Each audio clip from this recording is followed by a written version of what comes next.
would you do me a favor and introduce the moderator Yes.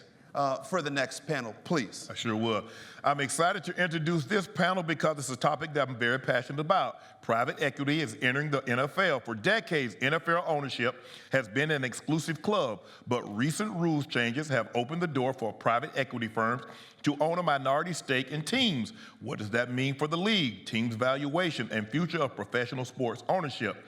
To unpack the groundbreaking shift, we brought together a powerhouse panel of experts to explore the implications. To moderate this panel, please welcome President of the NFL Players Association, Inc., Matt Curtin.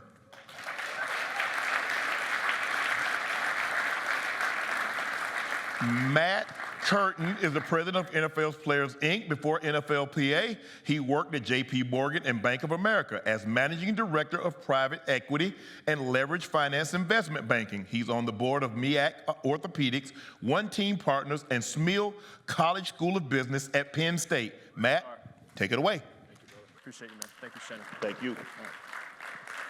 All right, look, I can tell everybody is having a great experience. It's been a great one for me watching this come together. This does not just happen, okay? So I just want to take a second.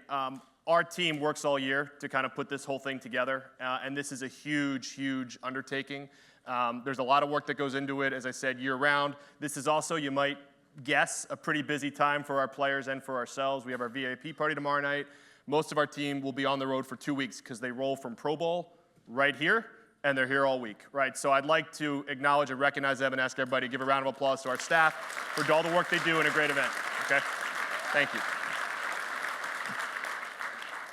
Okay, so the business of sports is evolving. I think that's pretty clear. And so are our players, and I think it's clear to everybody, you know, our players are a lot more than just athletes. They're competitors, right? They're entrepreneurs, they're forward-thinking, and they are investors. And that's one of the things we celebrate and we talk about here, right? You know, in the last 20 years, the big themes in investing have been around indexing, right? And the prevalence and rise of private equity, right? And private equity is really relevant here as we think about what's going on in the league and the opportunity that it presents itself. So we've got a great panel of people that are thought leaders, and I couldn't be more excited to have a conversation with them. So I'm going to introduce everybody and have them come up, and then we'll sit down and have a good discussion. So our executive director, Lloyd Howell. You know, Lloyd obviously runs the union for all of us and is the biggest advocate for players both on and off the field for their health and safety and their future wellness. Right there. Okay, Michael Reese, lifelong friend of mine. Mike is the co-president of Blue Owl Capital, where he runs the general partnership practice for investment in both private equity and sports. He is the founder of Dial Capital, and we are excited to have him here today. Michael.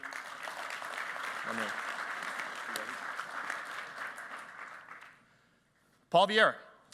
Paul is the founder of Earnest Capital Partners. He's got a history of outstanding performance in the investment arena. He is on the board of the Harvard Business School. He's the director of Take-Two Interactive. And he is a member of the Council of Foreign Relations, and most relevant today, Paul is a minority owner of the San Antonio Spurs. Thank you. We don't do anything around here without players, right? So Malcolm Jenkins is a former executive committee member of this union. He is a two-time Super Bowl winning champion. Thank you for 2017. And he is a good friend and partner to all of us, and we're going to talk about his journey as an investor. Thank you, Malcolm.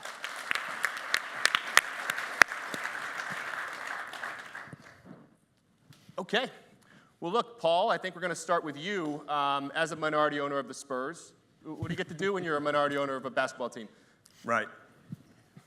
It's a good question, and I think it's a pretty relevant question, and I think it depends, right? So I think when you start, first of all, I can speak a little more clearly about the NBA context than the NFL context, right. And so I'll answer the question through that lens. In the NBA, the principal owner of the team is the czar, right? The NBA has set it up so they are the czar of the team, and they have, you know, pretty unfettered control. Having said that, when you're a minority owner, I think you can set yourself up when you begin by the terms in the deal that you negotiate with the principal owner in terms of things around economics, things around access, and things of that nature. So it's a negotiated point at the beginning of the conversation. I think there's another point, which is what's your interest in terms of what you want your involvement to be. And I think sometimes you have to select for the teams that are interested in how you want to be involved, as opposed to just an investment that may be available. So, I mean, to answer your question, in my context, I thought about it and I said, well, I want to make sure that I'm fully aware of what's going on. So I wanted to make sure I was on the board of the Spurs and did that. And I wanted to make sure I could have an influence across the organization with respect to how they think about strategy, how they think about, I'll call it player development outside of the sport part of it, and even entering into management. And so to the extent that they think I have something useful to say because of my experience, then I weighed in on that. Because I really wanted to be immersed in it versus it being a passive investment. So I think it's different in every case, but I think you shape it by what you ask for or what you're looking for. Great. We're going to stick with this NBA theme a little bit because the NBA is a little bit ahead in terms of allowing capital in, and we're going to use that as a model to frame the discussion. So maybe, Paul, if you could talk a little bit about two things, both sides of the coin. Why is private equity interested in professional sports, and why did the league, how did they think about it in welcoming them as partners? The answer is the same. Money is the answer on both sides of that. I think from the private equity point of view, private equity is always looking for stories to tell in which they can raise money around because they think I can raise money and I can put money out. And sports is a good example, and it gives a good story because it turns out that I will say attention and aspiration are pretty valuable. And sports, almost more than anything else, addresses both of those needs, which is it garners attention and it garners, sort of aspiration, and sports allows for the monetization of that. So that opportunity set is there, and I think that's the first sort of draw for private equity. I think the second draw of private equity is that, it has a record of performing well, of being a good asset class. So whether, past is prologue, that's for us to determine, but thus far, it's been a very good asset class. And then I think there's some argument to be made that relative to other things people can invest in, that the returns perhaps are uncorrelated. Right. I don't think they're as uncorrelated as people imagine, but that's all part of the story. So from the private equity point of view, it's a good story to be able to go out and raise capital with the notion that I can provide somebody uncorrelated and quality returns.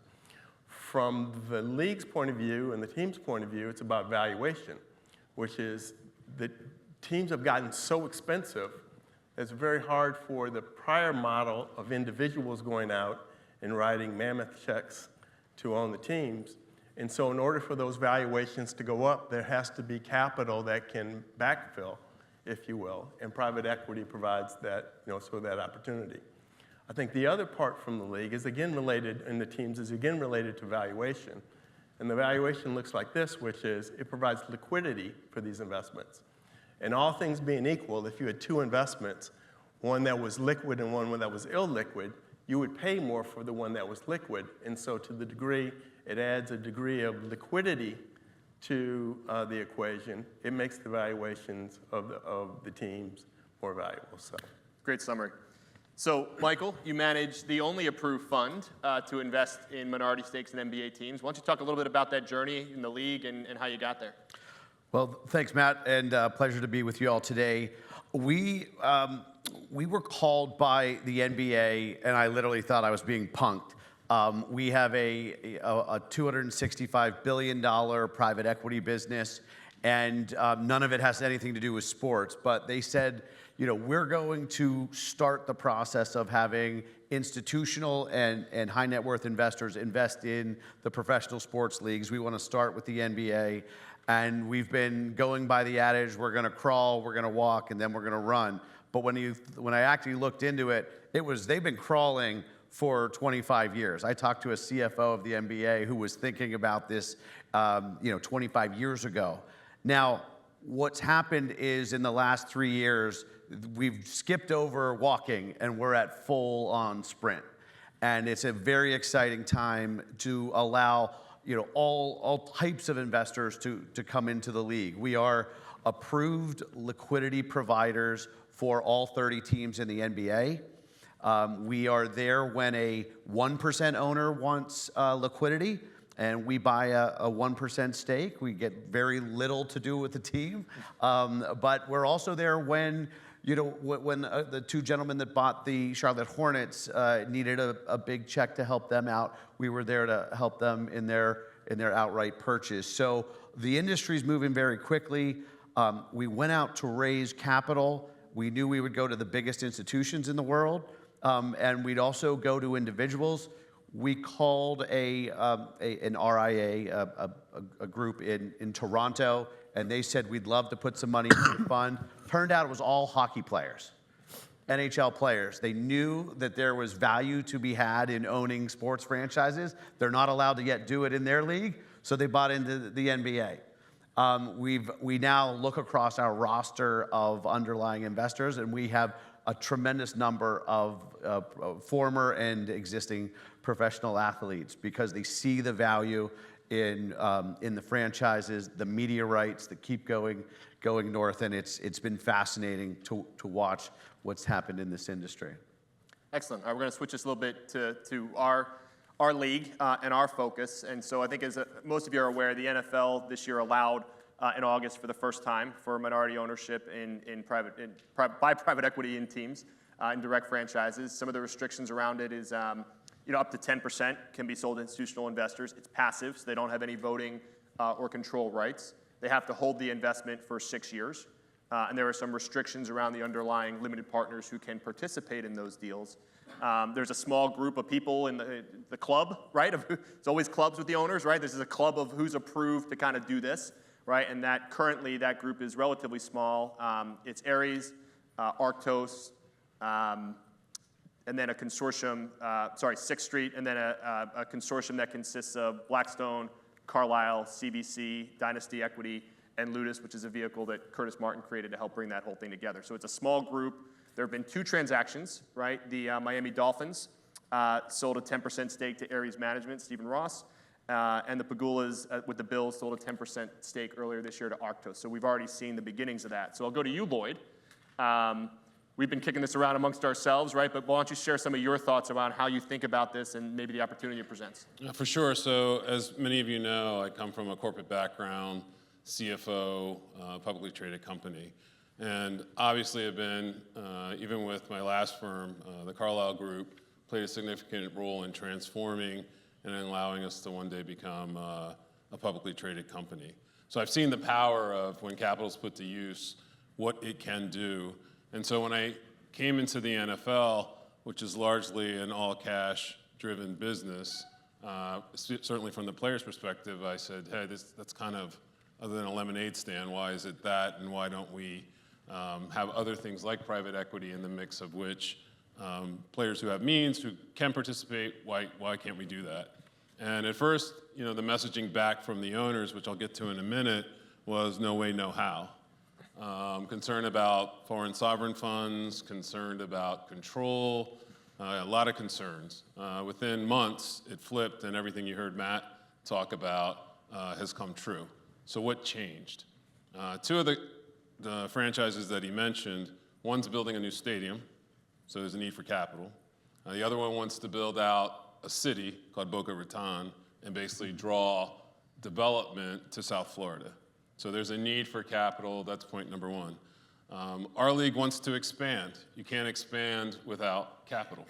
So what you've heard Paul say and others is that, hey, if put to use, that it's a means to an end.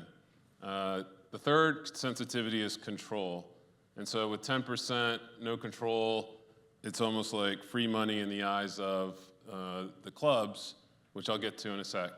So all the tailwind, all the dynamics are, let's do this.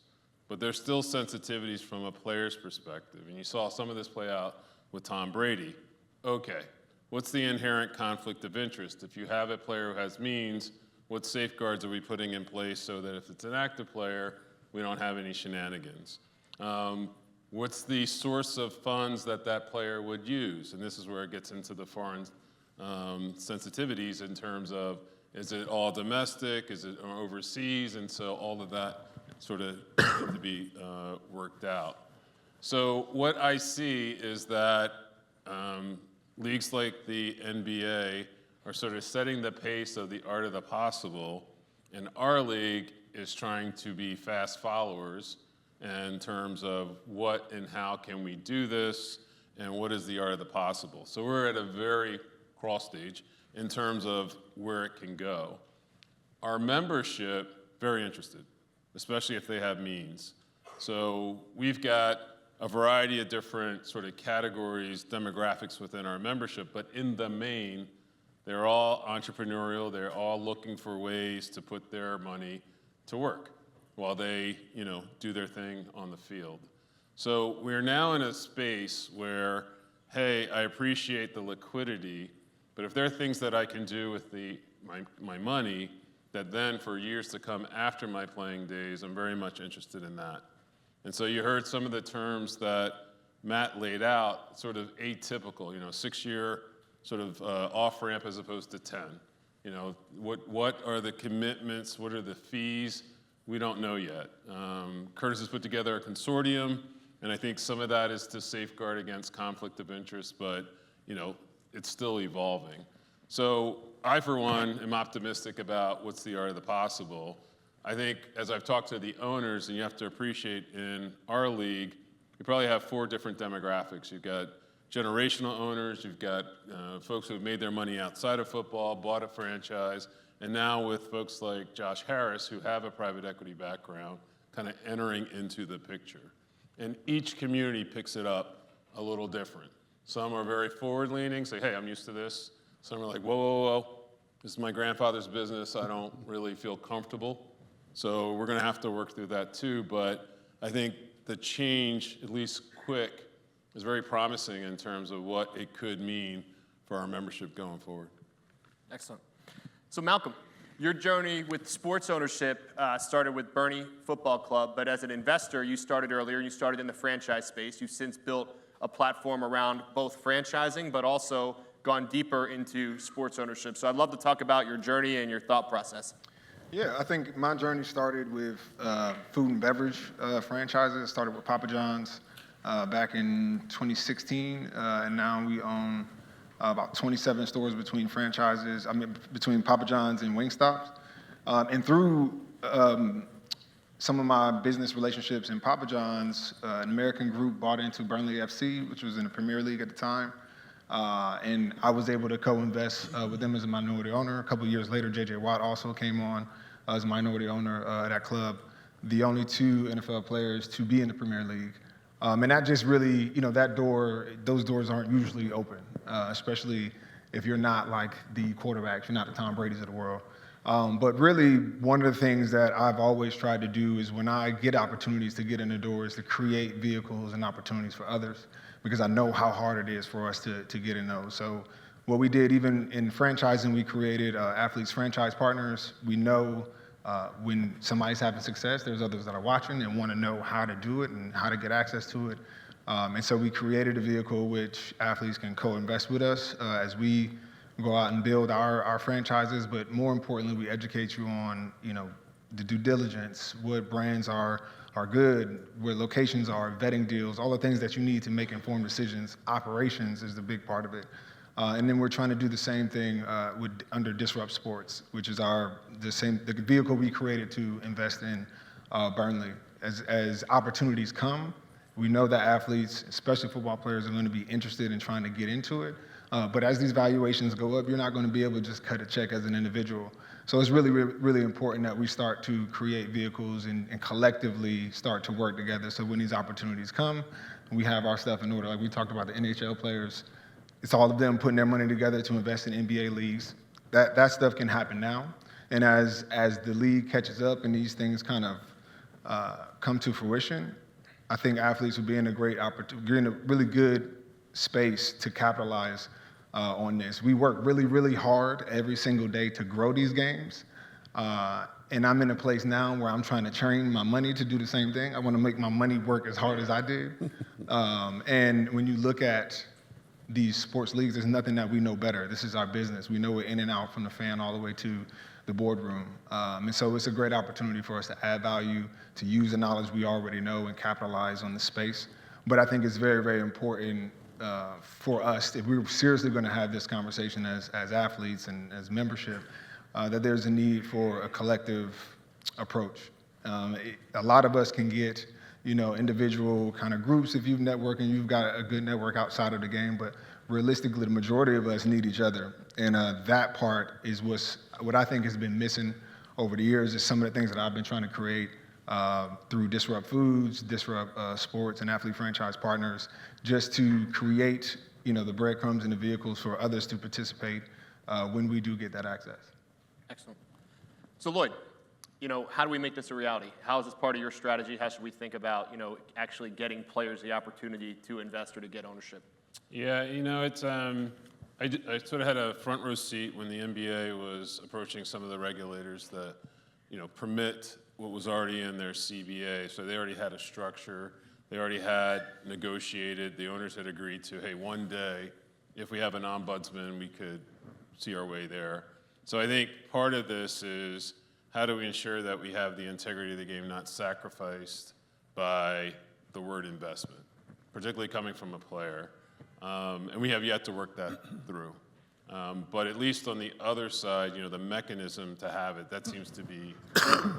So then it comes down to who's eligible to participate. Is it a league-wide scrape? It goes into a fund, and then out of that fund, you sort of have that separation. Or if you have a very highly compensated quarterback who, has the means to direct money, is that permissible or not? I think all that needs to work out. So, you've got the regulatory thing, then you've got the mechanism and who's eligible, and then you've got, all right, what are the terms of the engagement? Right now it's 6 years, but could it be shorter? Could it be longer? And what would be the hurdle rates or the exit gain or the accretion that would make it compelling for a player to want to participate? So let's face it, liquidity is king, right? And so they want to have the liquidity, but at the same time, they want their money to work for them long term. And so there's a huge educational opportunity that needs to happen. Owners have to be willing to want to do it. And then it has to be nipped and tucked from a regulatory perspective, so that there are no conflicts of interest or the perception of conflicts of interest. Okay. And ultimately, probably a CBA process. Ultimately, yes. If I'm going to take a page out of the NBA and how they kind of step through it, which is so important for me to keep in contact and communicate with my peers, clearly they had put in the groundwork so that they had the mechanism to do it, and then it's a function of what has transpired over the last several months in our league. Malcolm, back to you. So let's give the players' perspective. Is this something players are thinking about? Is this something that, you hear about in your conversations with your peers, but also something that you think is something that the players themselves now feel is the time has come for? Yeah, I think players just in general, athletes in general, have long time moved from the idea of endorsement into investment and ownership and equity. I think what we have yet to learn is again the collective part of that. I think we get access through other people. We use our likeness to kind of find our ways in these doors. But I do think what is obvious is that we see the value that we're creating for the NFL. I think we know, because we negotiated the TV deals that are there. There's not much in the market that's going to give you that you can invest in, that the TV deals are set for 10 years straight, and things are always on the rise. That's a great opportunity. So I think the biggest thing is everybody wants to know how to get access in that. But I also think there's a huge opportunity for learning between now and that time for athletes to invest in other sports. And we've seen it, whether it's the Kevin Durant's, the LeBron's, Serena's sister, the Williams sisters. Athletes are investing in sports and are really doing a great job of building things from the ground up. And I think there's huge opportunities there but just investing in general. We set up Broad Street Ventures back in 2020 with just the idea that we want to show athletes, and specifically what a fund looks like when it's funded by athletes for athletes. And we started that in 2020 just as a way to prove it, because money right now, it's like we work really hard, but when it comes to our money, we kind of act like it's taboo. But realistically, the only way to have success in this investment space is as a team, and this is a team sport. We know that very, very well, but when it comes to investing, we take a much more competitive approach. So I think there's a great opportunity. I think the time is now to really start to ask those questions, to start to push those things, especially in membership, like how are we talking about this, not only in just the quarterback rooms, but as a collective body, to make sure that we all can participate or at least have an opportunity to understand what's going on in the game that we're helping to build. And even being able to support other leagues that we can get in on the ground help. You know, this is late stage investing when we talk about the NFL, but there's so much growth potential in some other sports leagues, both here and internationally. And I think those conversations are starting to come to the forefront. Excellent. Michael, I know you touched on this, and without getting into any specifics, but the types of investors from athletes that you have from other sports, and just what's attracted them. Some thoughts on that? Well, the asset class tends to be uncorrelated. A lot of the revenue that comes annually is contractual and on 7, 8, 9-year locked in, escalating agreements. So, everything that you look at across all different asset classes, the sports and in particular the big 4 U.S. leagues, they sort of have it all. So it's a good place to invest in general. I mean, the beauty of the NFL is that, as this latest media deal and possibly what the next one looks like, these teams can and should be extremely cash flow positive. Different teams have chosen different distribution approaches, so some keep it and reinvest, some pay it out. But what would make really an interesting product for current and future players is something that yields. And so it has the potential, just given the amazing economics of this league, to really be on the front foot with something truly unique that gives that long-term equity upside, but also pays dividends to not have you just locked up and waiting forever. So it is an exciting opportunity that you guys have ahead of you to really chart this course, and I wish you the best of luck. No, thank you. I mean, to your point, I think the average value of a franchise is somewhere around $5 billion. I think that Dallas Cowboys are somewhere north of $10 billion. One of the worst performing teams a year ago, the Commanders, Josh's team bought them for $6.5 billion. And I think the league likes to tout, hey, we've crested the $20 billion. I share those numbers with you because it kind of foot stomps what Michael just said. This is a cash generating machine, and retail investors and sophisticated investors want to take advantage of that. So, at 8 to 10% CAGRs over the last 20 years, what are you really putting at risk, right? And aside from maybe some, I don't really want to have I don't want to vote. I just want my money to kind of work for me. So it all lines up, but you have to understand our league is the oldest, and the mindset is like, whoa, maybe I'll be a fast follower or a slow follower. I don't want to be as forward-leaning as some of the other leagues that you've heard from today.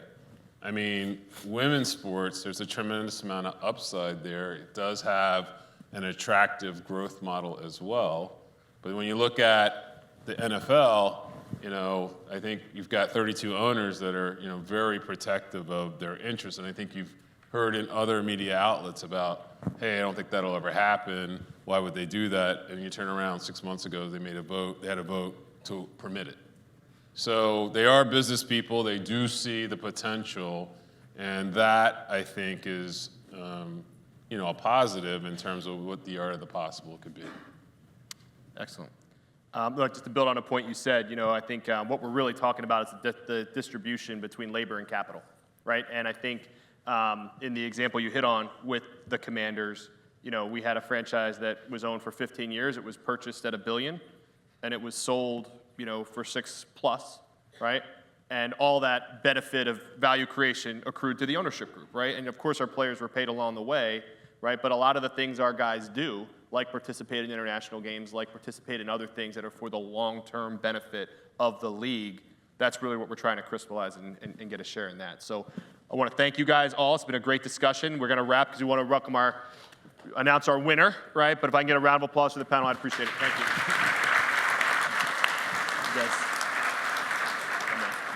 You guys are there.